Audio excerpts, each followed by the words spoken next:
The Sound Off Podcast. The podcast about broadcast with Matt Kundle. Starts now. Mark Sutcliffe is the CEO of the Digging Deep Group. He's an entrepreneur and host of the Digging Deep podcast, which is one of the bigger podcasts we have on the Sound Off Podcast Network. It was launched back in March of 2020 and features fascinating people, including broadcasters, newsmakers, athletes, and politicians. The success of the show is attributed to consistent releases and great conversations. Mark's broadcast career goes back to the 1980s, and he joins me from Canada's nation's capital, Ottawa.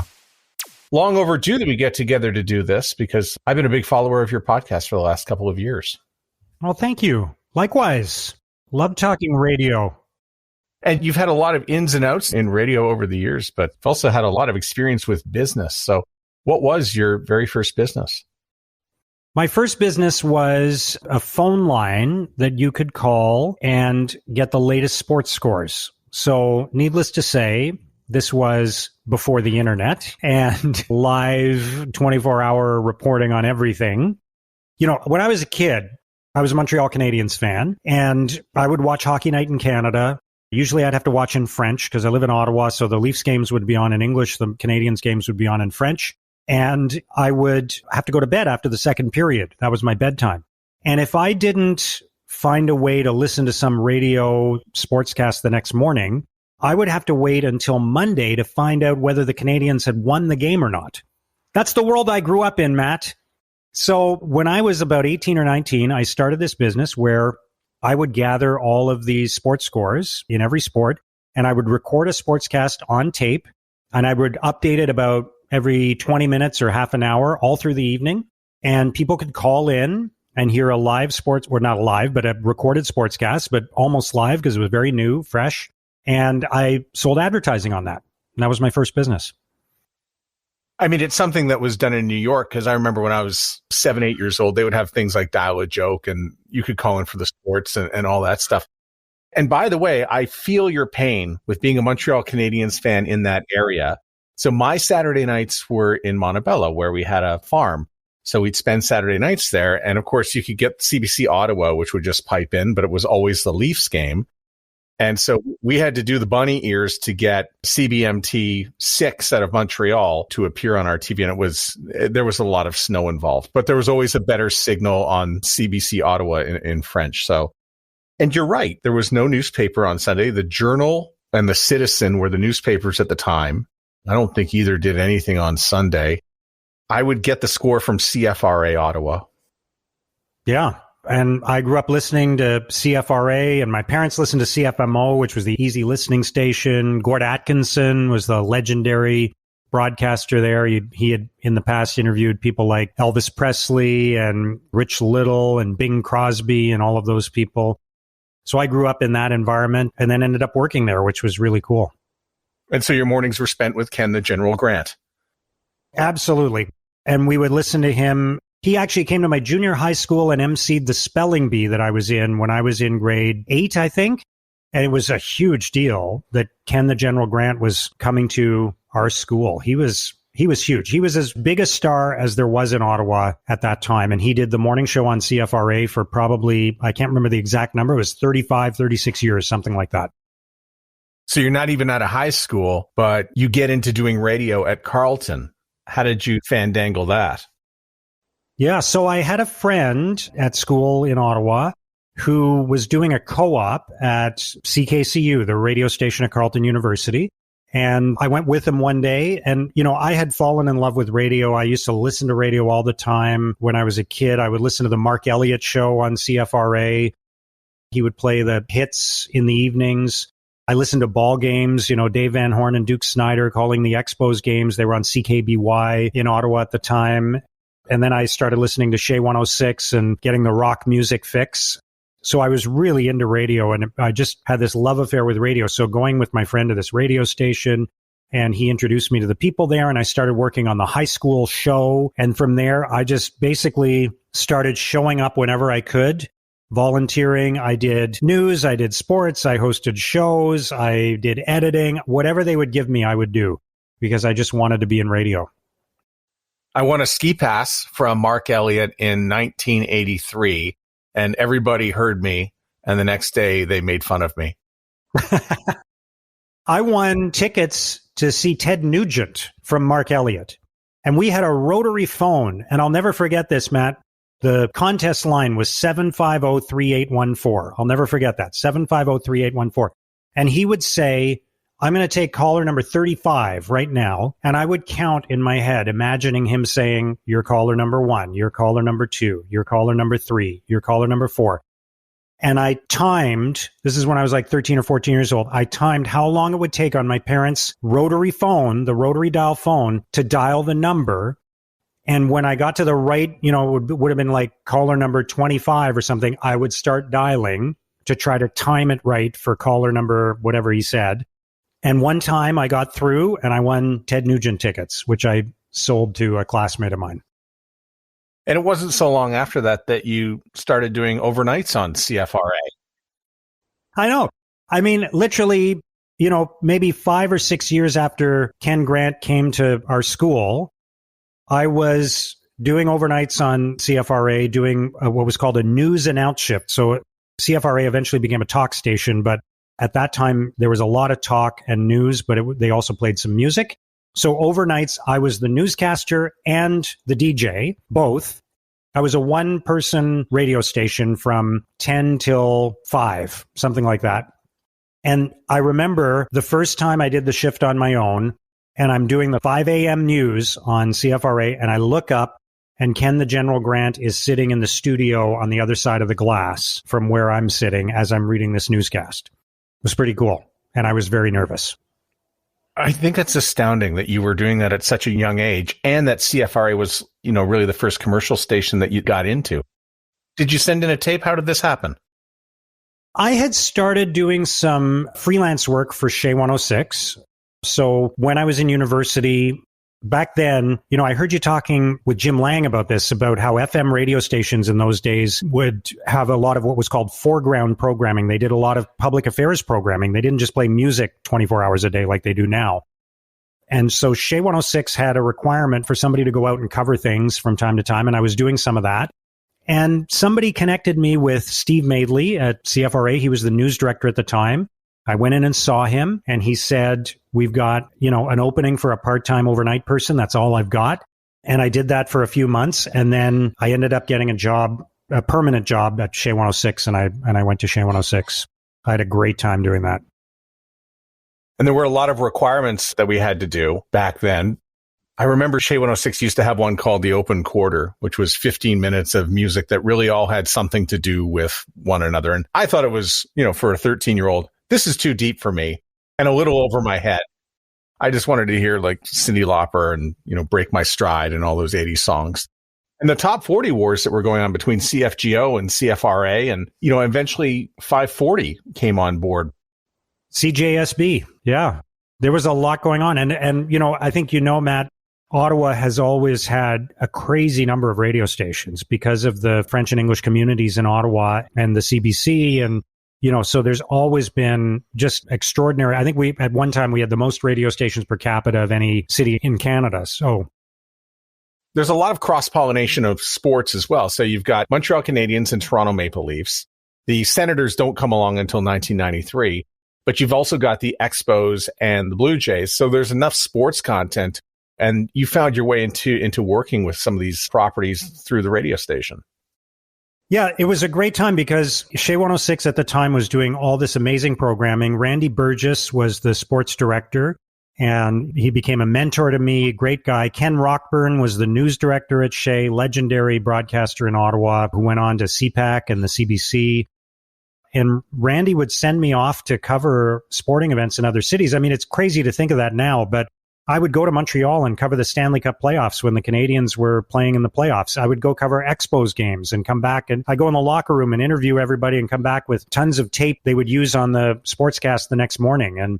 And I would go to Toronto and cover Leafs games and Blue Jays games and the Grey Cup if it was in Toronto.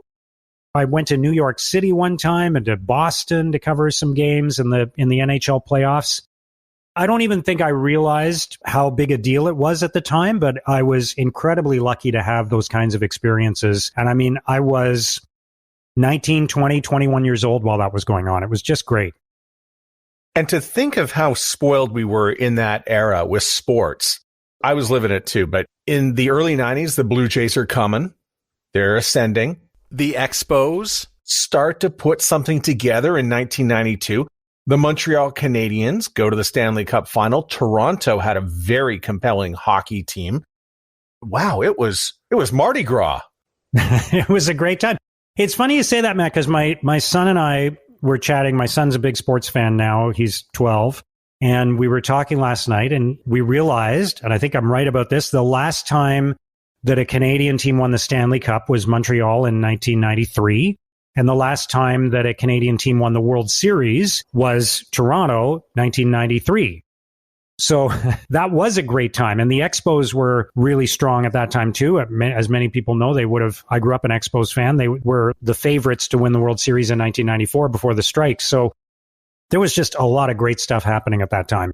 It was a lot of fun to be covering sports. And I would get in a Shea 106 car. I think we had like a Ford Escort with the Shea logo on it. And I would drive to Montreal and cover a Canadiens game and go down in the locker room after, get some tape, and then drive home and be at work the next day. It was great. And I'm also thinking back to, 92, 93, 94. I never would have ever thought that I'd ever be a fan or pay attention to the AAA Lynx, but they were an affiliate of the Montreal Expos. So I always had my eye on what could be coming up and going down at that point. And, you did some play-by-play. What's it like to do baseball play-by-play? So much fun. I mean, at that time, that was really my dream job. I think my dream job was to be the Montreal Expos play-by-play announcer. But of course, the job was taken. Dave Van Horn, legendary, is now in the Hall of Fame, just retired last year from the Florida Marlins, so the Miami Marlins now. And so I did everything I could to have the opportunity to do some play-by-play for the Lynx. And CFRA did about 20 games on the radio every year. And Rogers TV, the community channel, did about 20 games as well. So I would get to broadcast about 30 or 40 games every year on either TV or radio. And I did that, it was a different situation sort of year in and year out, but I did that for the better part of 12, 13 years, part-time on the side. And it was so much fun because I love baseball. And I don't think there's anything on radio quite like a ball game. It's a special kind of intimate conversation between the baseball announcer and the audience. It's a different pace from other sports. And so I just relished that. I loved it. It was a blast. It's not a great lifestyle being a major league play-by-play announcer because you're basically working every day in the evening. You never see your family. But when I was single and in my 20s, it was kind of my dream job. You see, I actually had that job, but it was a self-created job. It was called being a professional fan. I would pay myself to go out on the road and see the Expos because, of course, they were going to win that year in 94 and whatnot. So did you ever think about moving to Montreal to do radio? Yeah, Montreal or Toronto. And I think there was a time when I would have jumped at the chance to go to Montreal. I loved the city. I spent a lot of time there covering Canadiens and Expos games and got to know some of the people at the radio stations there who were also covering the games. And it just never worked out. Like I would have happily, at that time in my life, I would have happily moved to Montreal and I wanted to be in a city that had major league sports teams. But it just never worked out. Sometimes, timing and luck are part of the equation. And it just never materialized for me. So I ended up staying in Ottawa, doing a bunch of business things, and then continuing my radio journey with CFRA and 1310 News, which is now City News, and having a great time with that. Yeah, so after the 1990s begin to sort of fizzle out sports-wise, and you work your way through the 90s, how did you spend your time on air? I started doing some entrepreneurial stuff. I was involved in the launch of the Ottawa Business Journal newspaper. I was one of the co-founders, and so for a couple of years, I focused on that. But I always kind of kept involved in radio, and Mark Mayhew became the general manager of the Chum radio stations in Ottawa, including CFRA. And, I had a great relationship with him. He was a mentor, terrific guy, and we would chat regularly. And whenever I was sort of less busy with my entrepreneurial stuff, I had a home on CFRA, which was great. And I would come and maybe for a couple of years do the afternoon show, or I would fill in for Steve Madeley, who is now doing the morning show, and Lowell Green. I'd be their kind of regular replacement. And then eventually I ended up going back full time. Trying to think the timeline on that. I started, I became part of the succession plan there because they had Steve and Lowell and they were approaching, sort of the normal retirement years. And Mark and his successor, Chris Gordon, wanted me to be around so that as they were taking more and more time off and maybe one day they would retire, I could slide into one of those roles. And so that was the plan for a while. And I had a great time. And, for whatever reason, you kind of have this love affair with radio generally. And, I had always thought I was going to be doing a lot of sports, but I ended up being sort of streamed into news because that's where the opportunities were. And I've always been interested in the news and always followed politics in my community very closely. So I ended up doing a lot of talk shows. And you really do fit Ottawa quite well because we got the sports down. You're in the middle of, radio stations like whether it's 1310, Cfra. Those are pretty big radio stations. You've got a business background. You got the Ottawa Business Journal. Politicians. I'm careful here not to say that you're intertwined with politicians because that could mean just about anything. But that's really the way Ottawa works. These are the facets of Ottawa. You're very Ottawa, Mark Sutcliffe. Yeah. I've lived my whole life here. My parents aren't from Ottawa. They're immigrants to Canada, but I've lived my whole life here. I probably will never live anywhere else. I didn't expect it to play out that way, but, I now have very, very deep roots and deep connections here and love the city, love the community. And you're right, like Ottawa is, it's become over the last 10, 15 years a much bigger city, population over 1 million now. And we've got an NHL franchise now. We had it for 25 years, but it still has a little bit of that smaller community kind of feeling where, people know each other well and where there are connections. So it's not a big city like Toronto. It's still a very connected, small community in a lot of ways. But if I add in Hull and maybe we'll add in Gatineau and we'll toss in Canada and then Nepean, this is not a small place. No, it's a big geographic area, big community, challenging to govern. I think the city of Ottawa was amalgamated and it's a big city. You could fit Toronto, Montreal, and Calgary geographically into the city of Ottawa. That's how big the city is. So there's a rural part of it. There's an urban part. There's a suburban part. So it's challenging. I played a couple of years of hockey for the East Ottawa Vanier Voyageurs. And from that, managed to really understand the city of Ottawa because we would have to travel to, to various arenas, all sorts of crazy hours. And my parents were like, why did you sign up for this team again? And the coach would come in the room and he would threaten us and say that if we didn't get our act together, Aaron Ward, who is a year younger than us, would be replacing us at a moment's notice. Yeah, that's a great way to get to know the city is through the hockey arenas all over the place. Yeah. Actually, I want to wind it back just a little bit. 1995, because you mentioned Lowell Green. And there were moments when you did have to go in for that show. Could you tell everybody what that show was like? Because everyone listened to it. But if you had to go fill that in, we're getting a different show today. And I especially remember the referendum in 1995 and just, how passionate he was and how everybody really did gravitate to 580 CFRA. So, in that era, what was it like to have to fill in for him? It wasn't easy. I'll tell you that. So, as you say, Lowell's a talk show pioneer, right? If you go back to the 70s in talk radio in North America, Lowell was one of those big voices, those big presences on the radio, like a Rush Limbaugh, that kind of really engaged, active call-in show where the entire community is gathering, everybody's listening. People are just loving the interactions he's having with callers, some of them friendly, some of them not so friendly. The debate, the discussion, the positioning of the issues. And I genuinely think anybody in Ottawa, including federal politicians, were either listening to the show or having somebody listen to the show to know what was going on in the minds of the residents, because, that's the role that Lowell played in the community, was to bring everybody together and have that discussion. And he was so good at it. He had a natural talent for it, but I can tell you as well, he put a lot of thought into what he was going to say and the approach that he was going to take to every single show. he was a performer and a pro, like he was a true professional doing that show. So when I would step in for him, of course, it was a different show. I'm not Lowell Green. I don't have that big personality. I'm not as opinionated as he is. I'm not as confrontational as he is.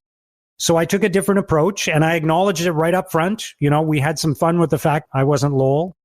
And I just tried to, as much as possible, give people a chance to talk and have the same conversation, but not pretend to be Lowell or anything like him.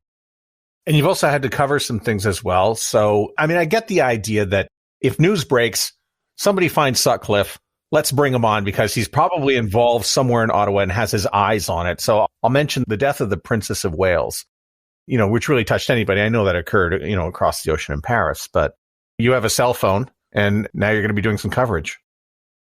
Yeah. So I got called into the radio station. I happened to live near the radio station at that time.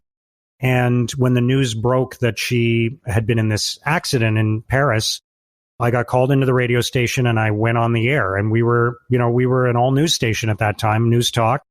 And so if there was breaking news, we were going to cover it. So we dumped out of the regular programming and I was live on the air, bringing in, you know, various reports from our wire services. We could use CNN audio at the time as well.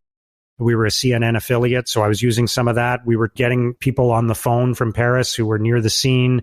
And I basically was on the air for a couple of hours while this was going on. And then we got the bulletin that she had passed away. And, you know, the reaction, we started taking phone calls from people and the reaction was immediate. And I'm sure you remember, Matt, the emotional reaction, the connection that people felt to that story. Here was someone who they'd never met before and who was a member of the royal family, you know, living a very different life from all of us. But for whatever reason, people felt this deep bond with her.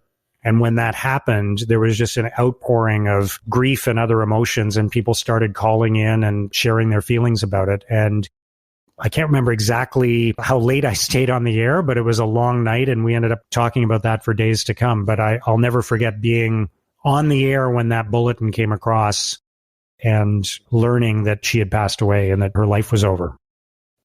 And the shooting on Parliament Hill. I mean, we think Ottawa is a place to go and visit and learn all about our nation's capital, but stuff does happen there. And there was a shooting, and you found yourself in the middle of that too.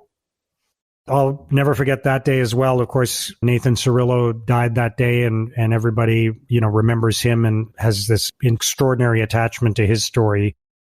I think I had just finished my show that day when the news started to break, and we heard the news and we just immediately switched. It was actually during Lowell's show. Lowell was still broadcasting at that time. And so Steve, Lowell, and I basically were on the air together for the next, I'm going to say 4 or 5 hours, covering the story as it was unfolding. And the thing I will always remember about that, you know, it turned out it was one shooter. And we were, by the way, you know, the radio station is, I'm going to say 700 meters from Parliament Hill in the Byward Market. So very close by, and there was a lockdown kind of put into effect. It ended up being a story of one shooter, but we didn't know what was going on until that was confirmed. So, and I remember there were undercover and plainclothes policemen who were on the streets of Ottawa responding to the situation, and there were some bystanders who mistook them for, you know, armed combatants and thought that there were multiple people with guns in the downtown core, and there was a lot of fear about that. And then the other thing that happened that day, Matt, that was interesting is we started getting calls from American media outlets asking for us to share, you know, our perspective with them. So I ended up doing interviews with radio stations in the US. And then that night I was on Bill O'Reilly's show on Fox News. They arranged for a camera to be set up somewhere, and I went and stood in front of this camera, and I was the first guest on Bill O'Reilly's show on Fox News that night, sort of telling the story of what was happening in Ottawa. And of course, today they would just ask you to get a Skype connection. Exactly. Back in those days, you had to hustle somewhere, get a studio or get an uplink of some kind, and now you can just interview anybody on Zoom. In just a second, Mark tells us why he decided to do a podcast. We also touch on the biggest story out of Ottawa in 2022, which is the trucker convoy. And I offer up some silly trivia like, how many Canadian prime ministers have appeared on Mark's show? And who do you think the biggest download is? I'll give you a spoiler. The political people get less downloads than the figure skaters. And if you're a political junkie like me, you love to have the television on CPAC for all the latest parliamentary shenanigans. You know, it took about 300 episodes, but we finally have a CPAC personality on this show. You know, the podcast has made it win. That, and you have transcription. And there's a copy waiting for you at soundoffpodcast.com. Transcription for the Sound Off podcast is powered by Phonein.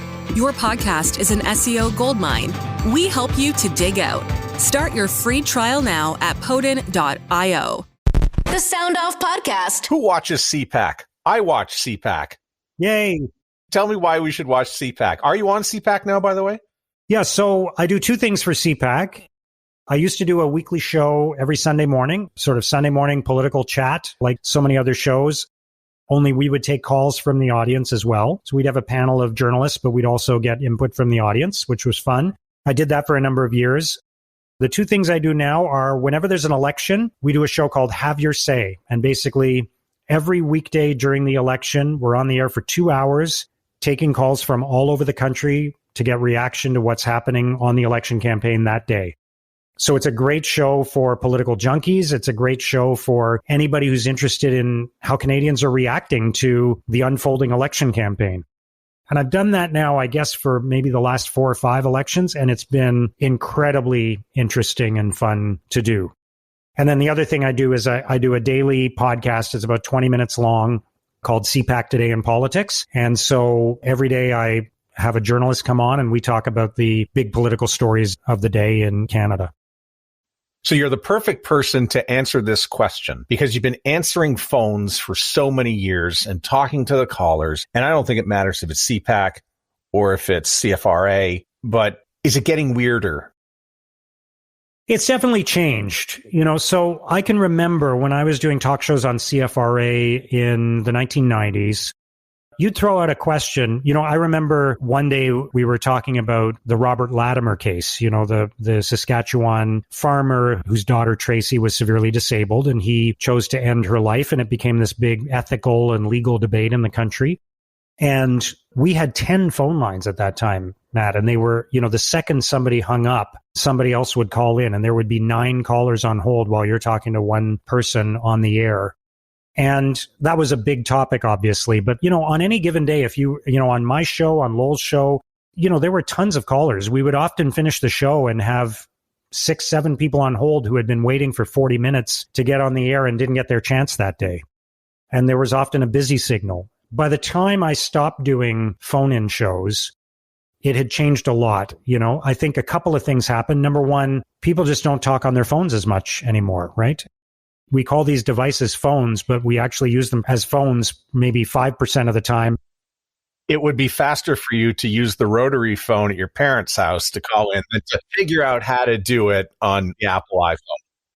People just don't talk on the phone as much. That's one thing. And I think the other thing is there's so many other outlets now for people, social media, and chat rooms and all these other ways that people can have their say. Whereas before social media, if you had an opinion about something, you either wrote a letter to the editor of the daily newspaper or you called a talk show.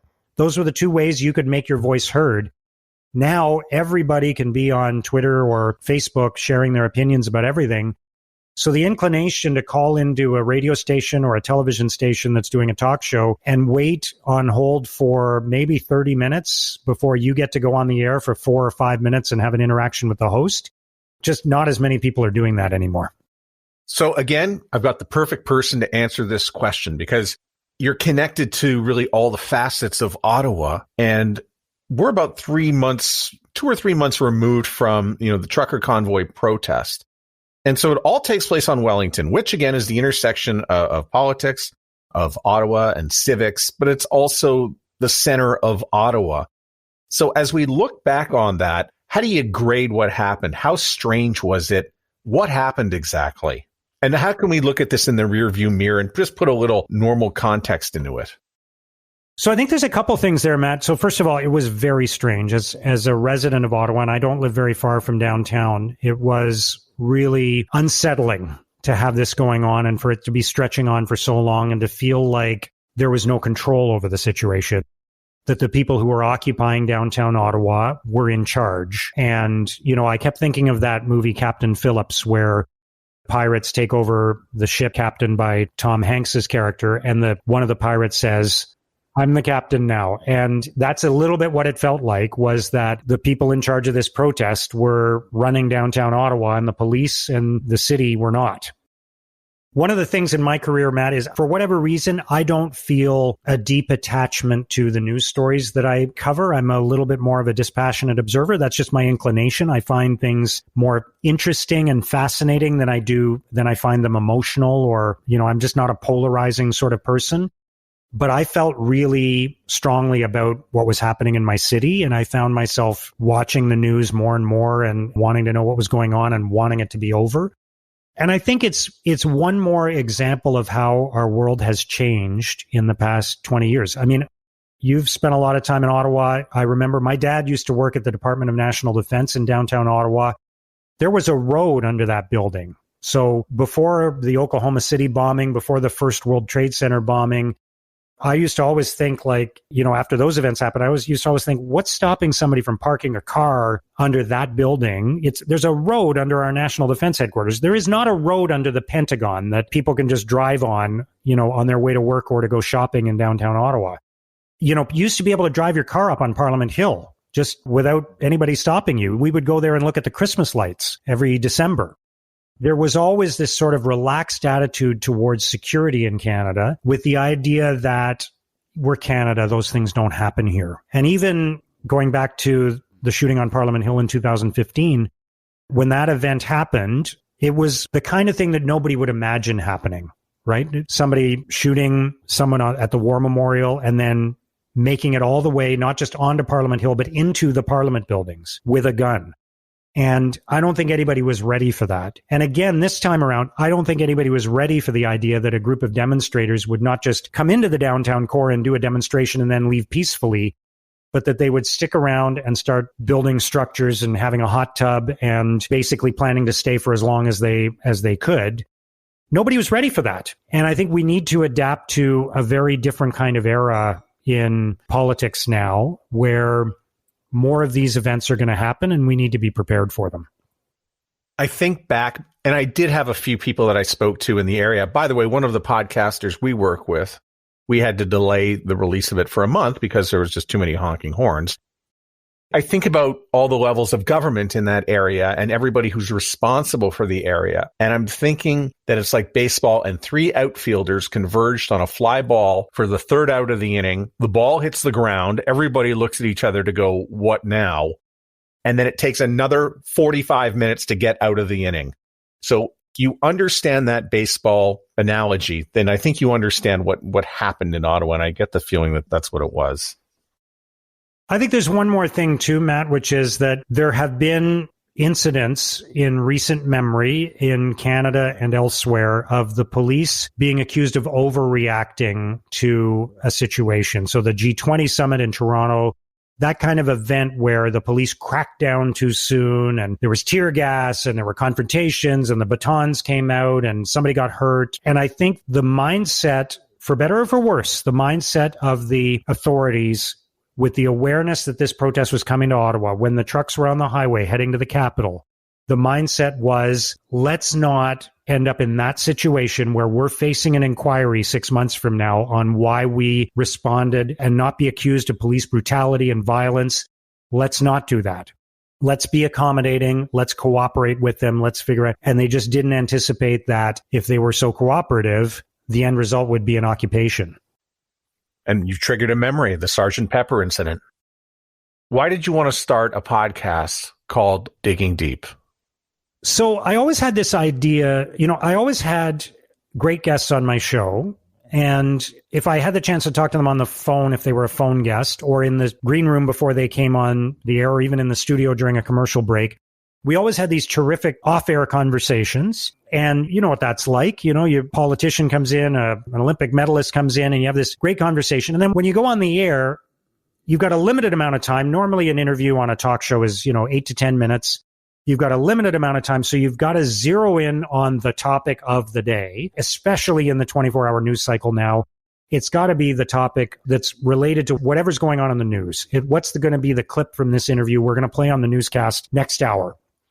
So I was doing all these very short 8-minute interviews, usually about the same thing over and over again. And yet off the air, I was getting to know another side of some of these people and finding them really fascinating. And I just thought it would be great to have these sort of longer, timeless conversations with some of the people that you're used to seeing in the news, on your television, on the radio, having longer conversations and really getting to know them better, telling their whole story. And so I gave it a shot. I decided I was going to do 10 episodes.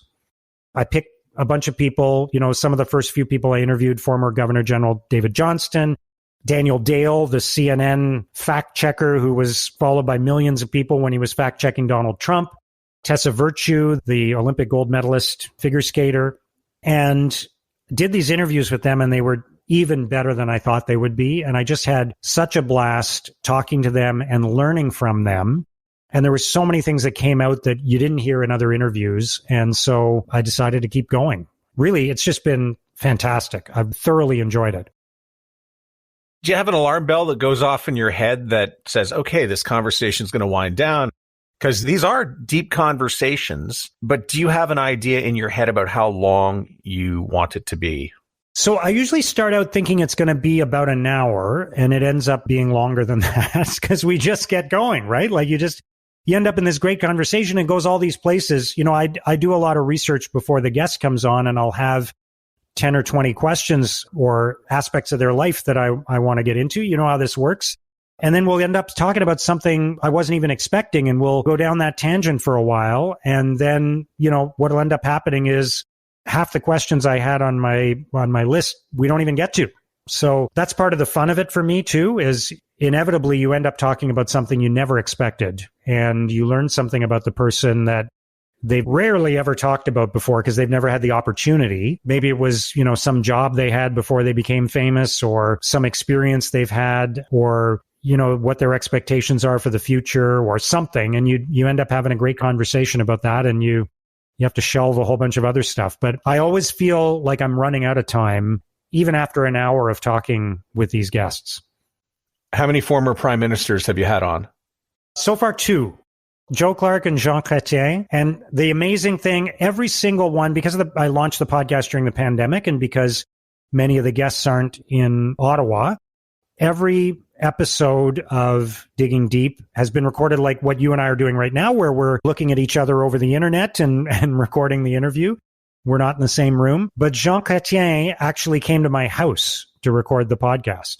So he came to our home, met my wife and my kids, and sat in this very room. And I set everything up with 2 microphones. And it was kind of a surreal moment having the former Prime Minister of Canada sitting in my office talking about his life. So when you bring him in, were you using Zoom to record, or did you find another way to do it? No, I just recorded it on a digital recording device. Yeah.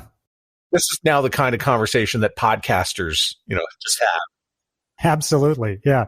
And then, of course, I was paranoid that, I'm not a big fan of digital. Like, I'm old enough to remember when I first started working at Shea, I was typing out my scripts on a typewriter. I remember when we got the first computer at the radio station, and we would make a literal carbon copy with carbon paper for the producer.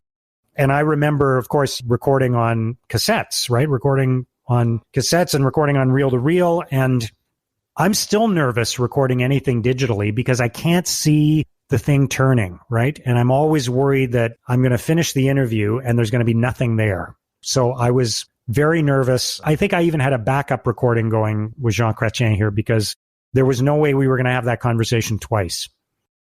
That's a very Gen X thing to do, right? To make sure that it's recording and, to make sure your hands are on everything. And, millennials and Gen Z, they're totally chill with their Squadcast or your Zencaster or your Zoom. Everything's great in technology land. Do you know what your biggest episode is? I don't know what my biggest episode is.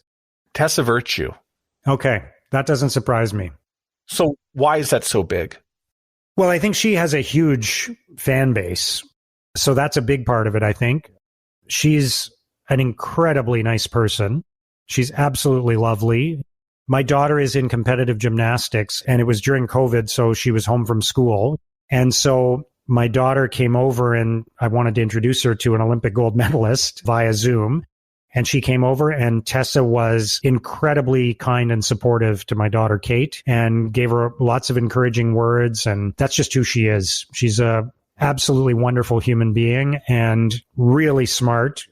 You can look at an athlete like that and think she's really, really talented, but her gold medals and, Scott Moyer, his gold medals, their gold medals together are the result of a lot of hard work, of course, some talent, but a lot of very strategic thinking as well. And a lot of that, we were able to drill into that in the episode of the podcast. They thought very strategically about their careers and about how they approach practice, about how they approach competition. And they were really smart about it. And they would practice how to recover from a fall. Instead of trying to avoid falling, they would practice how to recover from a fall. And there were just so many life lessons like that we were able to pull out from that conversation. I work with business clients now. I coach entrepreneurs and CEOs, and I know a lot of my clients really found those lessons really applicable to leading a business, which I thought was really interesting. Also, shout out to Chris Jones, another very big episode that you have.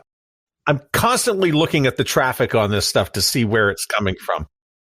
I know. And thank you. You've been a huge support and resource for me and the people that helped me with the podcast during this whole journey. So I'm very grateful for that, because we would not be doing this without your help and guidance and wisdom and expertise and support. So thank you. What's been the big takeaway for you, since you started this? And by the way, you started it right at the time when everybody started a podcast. March 2020 and April 2020, you can see the number of podcasts have taken off. But when we look today, and I just saw this number today, a lot of people have abandoned them. A lot of people have given it up. You've kept yours going. You've done one every week. You've been incredibly disciplined, which means an absolute lot when you do a podcast, to be consistent and to stay on brand and, consistent with your message every week. But how has it shaped you with your business and your networking and the people that you're meeting? It's been really great, actually. I love it. A friend of mine said to me at one point, what's the business model for this? How are you going to get paid? And I remember saying, first of all, if any one of these people asked me to lunch, I would go in a heartbeat and I would pay for the lunch, So just getting to have these conversations with people has been amazing. So the opportunity to have that one-on-one dialogue with world famous athletes, musicians, politicians, business people, leaders of all kinds, authors, subject matter experts. I've learned so much from that, and I've gained so much from that experience personally. And I am able to apply a lot of that to the work that I do as an entrepreneur and as a business coach now, which is where I spend most of my time. But I think it's been great for my brand. I think the people in my universe, business owners and CEOs, probably look at that and think it's interesting that I get to talk to so many fascinating people. And, I have created a little bit of a revenue stream from it because I have a couple of sponsors. It's not the way I'm going to, retire, but it still helps pay some of the bills, which is great. I would do it just for the love of doing it. If it works out that turns into lots of listeners and an income stream, fantastic. But I would keep doing it just to have the chance to talk to these people and share their lessons with the existing audience that I have, because there are so many terrific lessons from what these people's life stories and their experiences that I don't think you can find in a lot of other places. And I know some people are hearing this and right now they're thinking, oh, here's a radio guy who's doing a podcast. But I think the reason you do very well at this is the time that you spent working at the Ottawa Citizen. And I think newspapers and writing have so much more to do with podcast and trying to capture a story than radio does. I mean, the only thing you have in common with radio is just, the microphone. And you were talking about these conversations that you have with people.